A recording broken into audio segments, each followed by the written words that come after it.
பிரபுதேவாவின் 100 பாடல்களுக்கு 1000 பேர் 100 நிமிடங்கள் நடனமாடி உலக சாதனை நிகழ்த்தும் நிகழ்ச்சி ஒன்றை நடத்தப்போவதாக அறிவித்திருந்தார் சினிமா நடன இயக்குனர் ராபர்ட் மாஸ்டர்.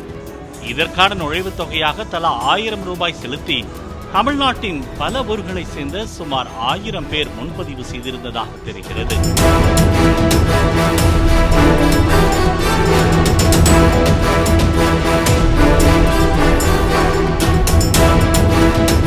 சென்னை எழும்பூர் ராஜரத்தின மைதானத்தில் வியாழன் காலை 6 மணிக்கு நிகழ்ச்சி தொடங்கும் என அறிவிக்கப்பட்டதன் பேரில் பதிவு செய்தவர்கள் 5 மணிக்கே வரத் தொடங்கினர். கருப்பு உடையில் வந்திருந்தவர்களுக்கு பிரபுதேவாவின் ட்ரேட்மார்க் தொப்பிகள் வழங்கப்பட்டிருந்தன.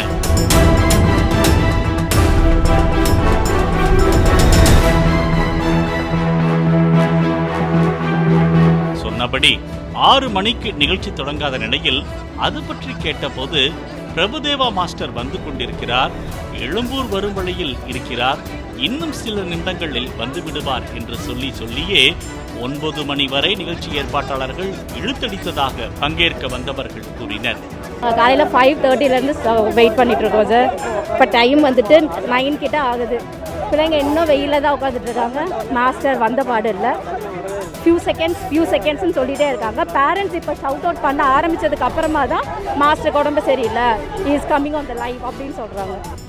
நிகழ்ச்சி பங்கேற்க சிறு பிள்ளைகளுடன் 3 மணி நேரம் வெயிலில் காத்திருந்த பெற்றோர் பிரபுதேவா எப்போது வேண்டுமானாலும் வரட்டும், முதலில் நிகழ்ச்சியை தொடங்குங்கள் என்று கூறி ஏற்பாட்டாளர்களுடன் கடும் வாக்குவாதத்தில் ஈடுபட்டனர்.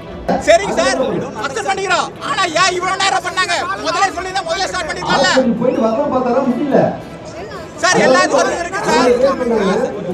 சார் இல்ல இப்போ ஆரம்பிச்சா மார்க் பாப்பா லைவ் போய் கலெக்ட் பண்றோம், பார்க்கலாம். ஓகேவா? ஓகேவா? ஓகே. 9 மணி வாக்கில் நிகழ்ச்சி தொடங்கிய நிலையில் உடல்நலக்குறைவால் பிரபுதேவா நேரில் வரமாட்டார் என ராபர்ட் மாஸ்டர் அறிவித்தார். இதனால் கோபமடைந்தவர்களை சமாளிப்பதற்காக பிரபுதேவாவை ஆன்லைன் கால் மூலம் திரையில் தோன்றச் செய்தனர். என்ன சொல்றது தெரியல, நான் உங்க எல்லாரையும் பார்த்துட்டு தான் இருக்கிறேன். நல்லா பண்ணுங்க.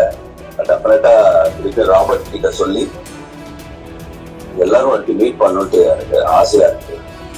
பிரபுதேவா தாங்கள் ஆடுவதை பார்க்கிறார் என்ற ஆறுதலுடன் நிகழ்ச்சியில் பங்கேற்றவர்கள் நடனமாட தொடங்கிய நிலையில் கடும் வெயிலால் பலர் சோர்வடைந்து நிழல் தேடி சென்றனர். ஒரு சிலருக்கு மயக்கம் ஏற்பட்டதாகவும் கூறப்படுகிறது.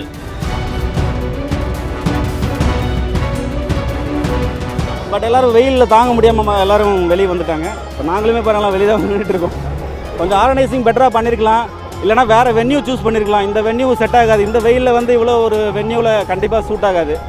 ஒரு ஏதாவது இண்டோர் இல்லைனா இது கம்ப்ளீட்டாக ஒரு டென்ட்டாவது போட்டுருக்கலாம், ஷெட்டு போட்டுருக்கலாம். ஏன்னா இவ்வளோ பேர் ஆடுறாங்க. ஒவ்வொருத்தருடையும் 1000 rupees ரெஜிஸ்ட்ரேஷன் ஃபீஸ் வாங்கியிருக்காங்க. 5000 குழந்தைகள் நீங்கள் ஒரு 1000 ரூபான்னு கால்குலேட் பண்ணிங்கன்னா எவ்வளோ அமௌண்ட் வரும்? கடைசியில் உலக சாதனை முயற்சி கைவிடப்படுவதாக அறிவித்த ராபர்ட் மாஸ்டர் வேறொரு நாளில் உட்புற அரங்கு ஒன்றில் பிரபுதேவா முன்னிலையில் மீண்டும் இதே நிகழ்ச்சி நடத்தப்படும் என்றார். ஸோ இந்த ஷோ வந்து நம்ம மாஸ்டர் நம்ம முன்னாடி அந்த ப்ரோ மாஸ்டருக்கு நான் டெபியூட் பண்ணுறோம். ஒரு வேர்ல்டு ரெக்கார்ட் பண்ணலாம். மொத்தம் ஒரு 5000 பேர் 100 சாங் 100 நிமிஷம் மாஸ்டருக்காக ஆடலாம் சொல்லி பிளான் பண்ணது. ஸோ சேரும் போட்டாச்சு. மாஸ்டர் ஹைதராபாத்லேருந்து ஃப்ளைட்டு வந்து இறங்கி வர மாதிரி தான் பிளானு. திடீர்னு உடம்பு சரியாக போச்சு. ஆனால் இப்போ லைவில் உட்காந்து பார்த்துட்டு இருக்காரு. என்கிட்ட இப்போ ஃபோனில் சொன்னார், அப்புறம் ரொம்ப சாரி உடம்பு இல்லை மாஸ்டர், பரவாயில்ல, ஆனால் இதே ஷோ மறுபடியும் டேட் தர சொல்லியிருக்காரு. இதே டேட்டு தரேன், நல்லா பண்ணலாம், நானே வரேன், இண்டோரில் வச்சுக்கலாம், குழந்தைங்க கஷ்டப்படுறான்னு சொல்லியிருக்காங்க. நிகழ்ச்சியில் பங்கேற்காதது குறித்து மன்னிப்பு கேட்டு பிரபுதேவா வீடியோ ஒன்றையும் வெளியிட்டுள்ளார். எல்லாருக்கும் ஒரு சல்யூட் தான் சொல்லணும். ஏன்னா இவ்வளோ ஹார்ட் ஒர்க் பண்ணி இவ்வளோ ஸ்ட்ரெத்தை எடுத்து டைம் கொடுத்து பண்ணியிருக்கீங்க. எல்லாருக்கும் உங்கள் அன்புக்கு, ஃபர்ஸ்ட் ஆஃப் ஆல் உங்கள் லவ்வுக்கு ரொம்ப ரொம்ப thank you. I also love you all. First of all என்னால் வர முடியல, அது ரொம்ப ரொம்ப எனக்கு வருத்தமாக இருக்குது. அதுக்கப்புறம் அவங்க ஆடினவங்களோட அம்மா அப்பா கிட்ட விட நான் என்னோட சாரியை சொல்லிக்கிறேன். பாலிமர் செய்திகளுக்காக செய்தியாளர் ரகுபதி.